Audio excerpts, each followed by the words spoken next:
The town library was a sanctuary for many, including me. I always found comfort amidst its tall wooden shelves and the scent of old pages. That day, as the sun streamed through the large windows, casting a warm glow on everything, I was engrossed in the romance section, trying to find a book that I hadn't read. A soft thud and the flutter of pages startled me, and I looked up to find myself almost nose to nose with a man who appeared just as surprised. He had hazel eyes that sparkled with amusement and a slightly disheveled tuft of brown hair. "Oh, I'm so sorry," I stammered, realizing I'd knocked a few books out of his hands. "I should have been more careful." He chuckled. "No harm done. I'm David." He extended a hand to help pick up the scattered books.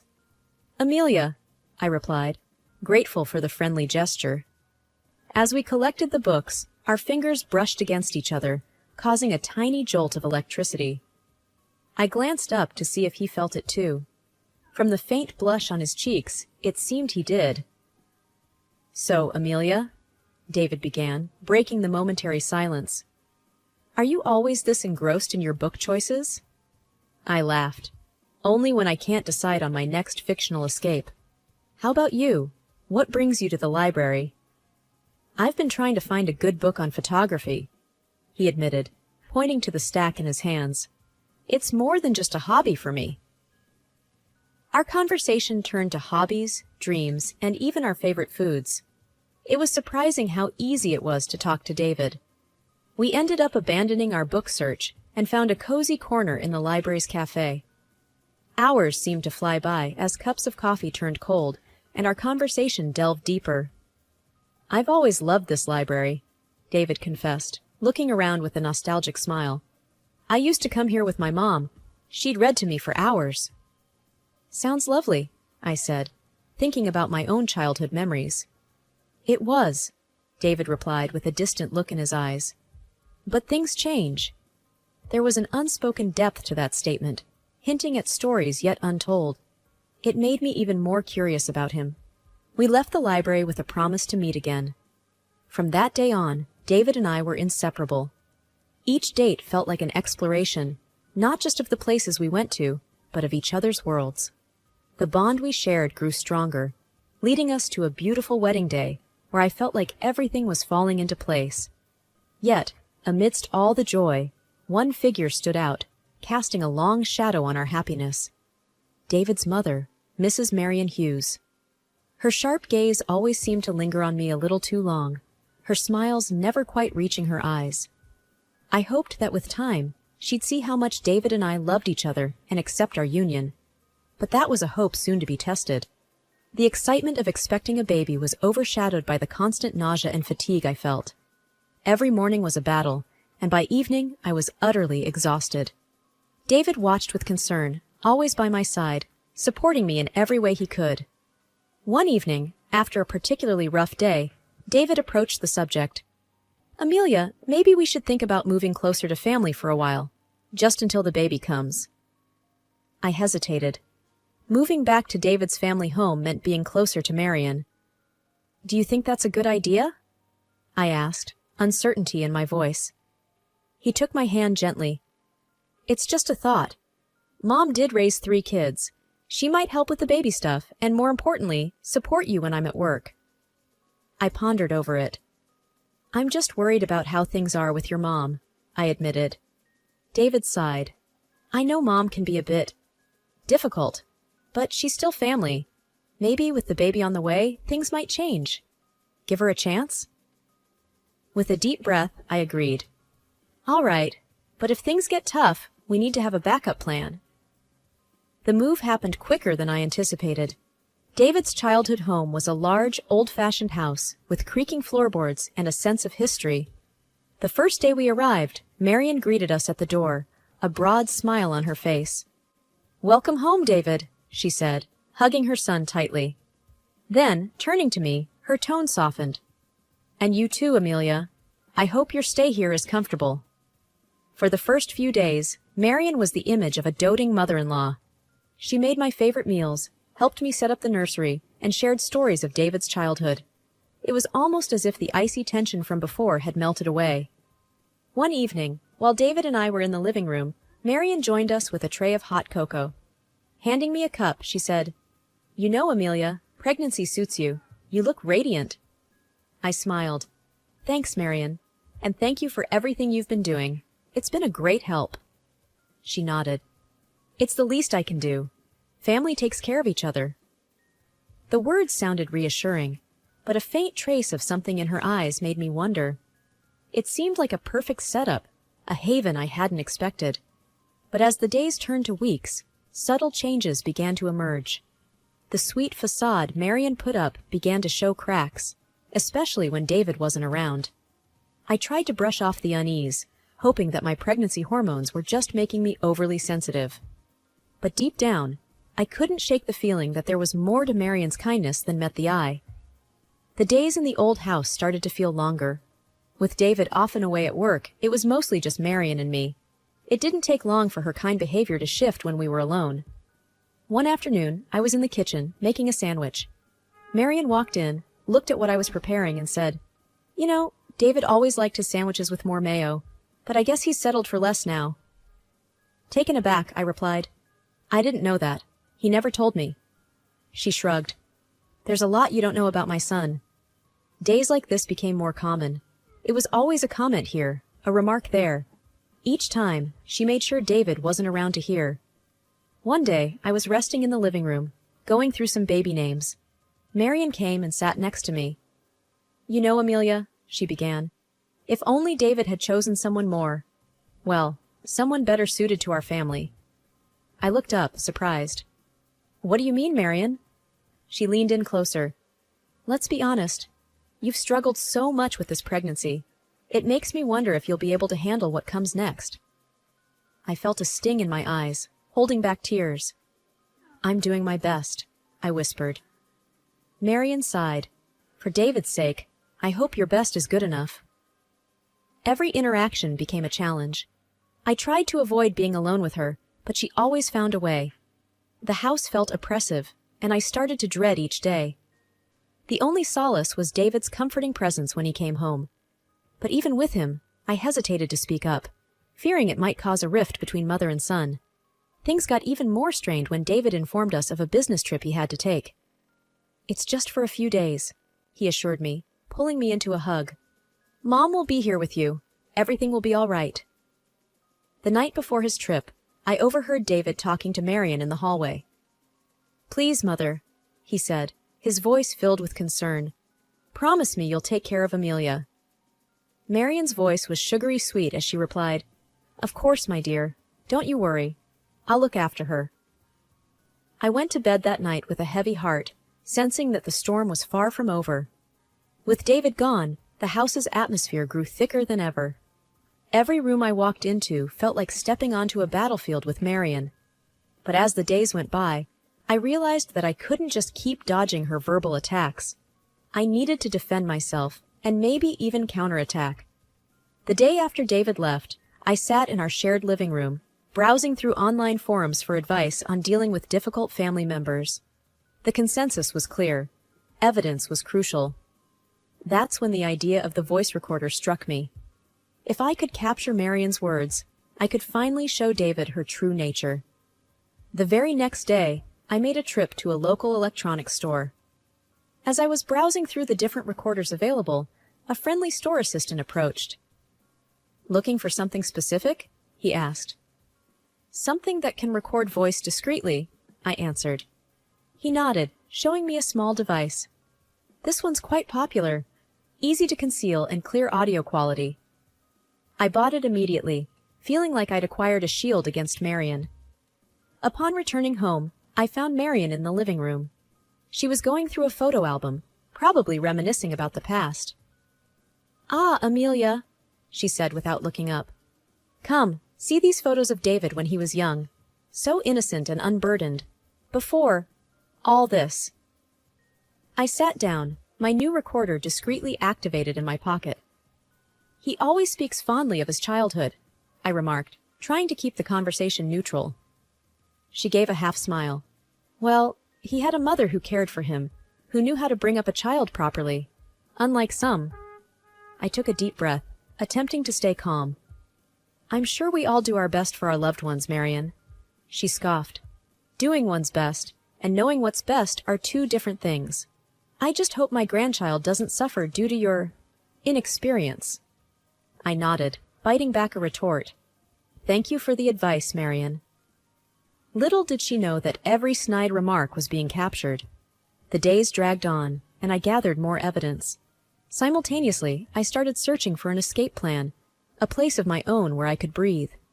After a thorough search, I stumbled upon a quaint apartment nearby.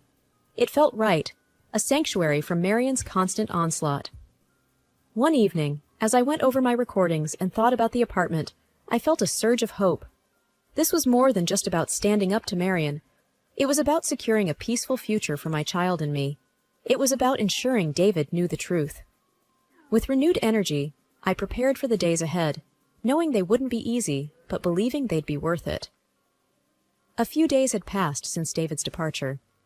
Despite my attempts to keep a distance, Marion seemed to be pushing harder, testing my limits. One particular evening, after dinner, she decided to bring up the topic of baby names. I was in the living room, looking through a baby name book David had bought for us. Naming a child is a significant task, she began, settling herself on the sofa opposite me. It should be done with care. I looked up, nodding. David and I have a list. We're considering a few options. Marion tilted her head, her eyes sharp. Well, let's hear them. Taking a deep breath, I began. We're thinking of Lily if it's a girl or Ethan if it's a boy. She rolled her eyes. Lily? Sounds like a name for a pet. And Ethan? So common. I felt my cheeks heat up. They're just options. We haven't decided.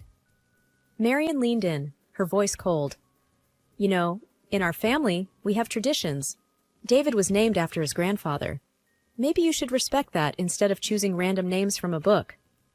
Stung by her words, I replied, David and I will name our child together. It's our decision. She stood up abruptly, knocking the book from my hands. You're so ungrateful. I've tried to help, to guide you, but you're just bent on ruining my son's life and that of my grandchild. I was taken aback. Marion, I never asked for your help. All I wanted was some peace. With a mocking laugh, she retorted, Peace? You think you deserve peace after everything you've done? You've turned my son against me. That was the last straw. I haven't done anything. It's you who can't let go and let him live his life. Marion's face turned a deep shade of red. You ungrateful wretch, she yelled, pointing towards the door. Leave! I don't even want that child to be born. Shaken, I tried to hold back tears. This is my home too. But Marion was relentless. She reached into my bag, grabbing my keys, and tossed them out the door. There, now go. Breathing hard, with my emotions in a whirl, I took a moment to gather myself. I remembered the apartment I had rented, my sanctuary. Picking up my bag, I looked Marion in the eye. You might regret this.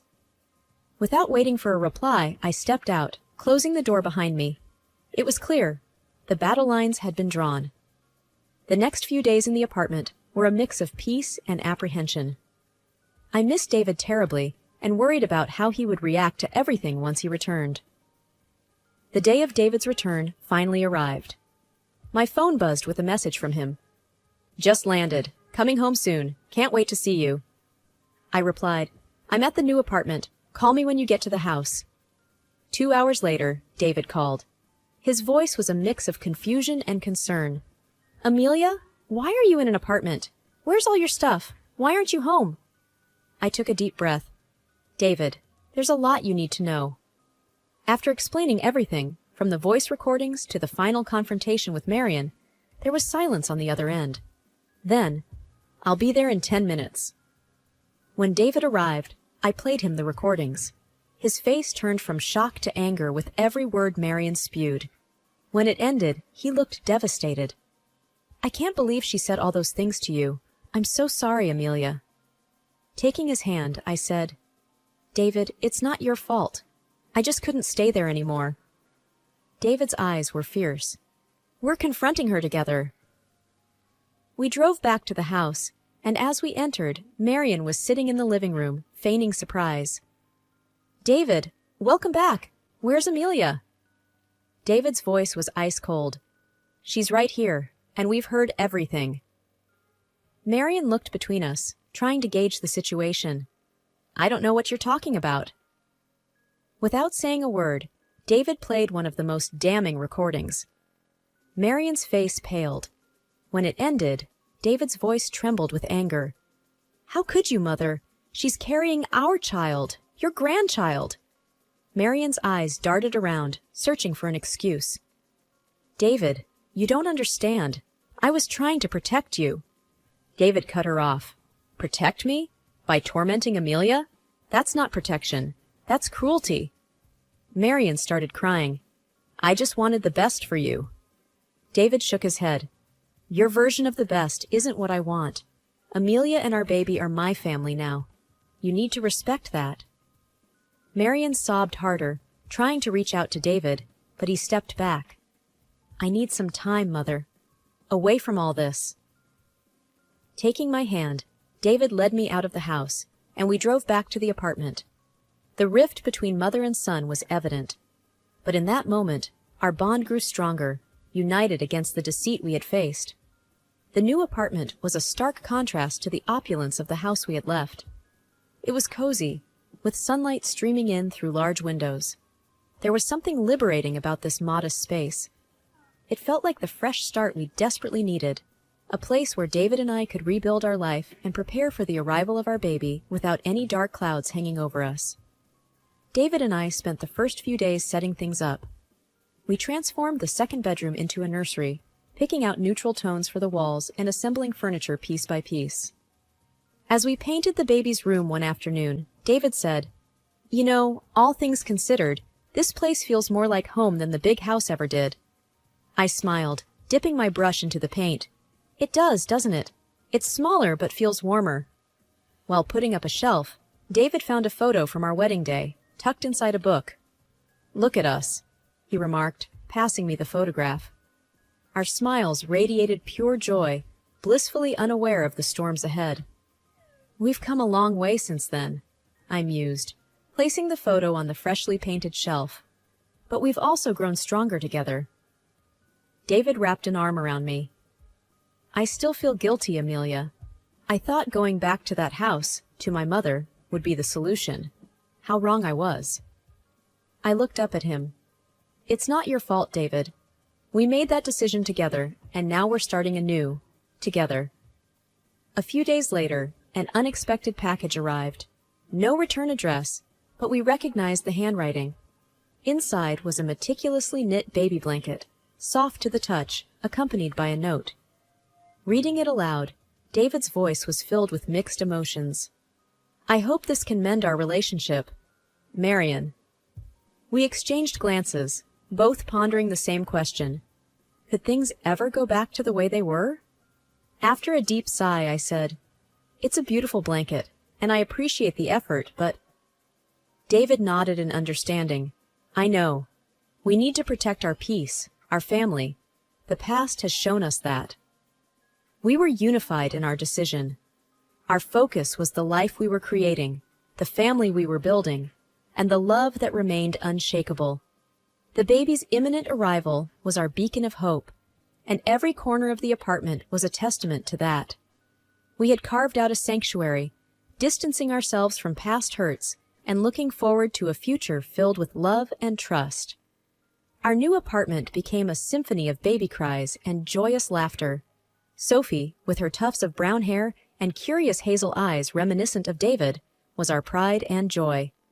The tough times we'd weathered seemed distant, like a storm that had passed, leaving only clear skies behind. David and I often found ourselves marveling at the little life we'd created. Late one night, as we were both up attending to a fussy Sophie, he looked at me with admiration. You're incredible, you know, getting through everything with Marion and now being such an amazing mom. I smiled, gently rocking Sophie. We did it together, and look at what we have now. I gestured to our daughter, who was slowly drifting back to sleep. One Sunday afternoon, as Sophie played on her mat, David proposed a little outing. How about a trip to the library tomorrow? It's where our story began. I think it's time Sophie knows that place. I nodded in agreement. Sounds perfect. We can make it a family tradition. The next day, the library greeted us with its familiar silence. We showed Sophie the very spot where we had met. David, holding her little hand, whispered, "This is where I met your mom, where our family's story began." In that moment, standing in the midst of aisles filled with countless stories, we felt grateful for our own. We had faced challenges, yes, but they had shaped our journey, guiding us to this present moment. The library had been the start of our story, and now it played a part in Sophie's. As days turned into weeks and weeks into months, life continued its rhythm. We shared tales of bravery and love with Sophie, always emphasizing the importance of standing up for oneself and one's family. Marion, although a part of our past, barely featured in our conversations. One evening, while putting Sophie to bed, I realized the true weight of the decisions we had made. By choosing our family's happiness and well-being over external pressures, we had set a foundation for Sophie to grow up, knowing the value of love, trust, and resilience. With Sophie asleep, I walked out to the living room where David was waiting. We sat, hands entwined, looking at the city lights. The world outside held challenges and uncertainties, but in our little apartment, there was only warmth, love, and the promise of many tomorrows.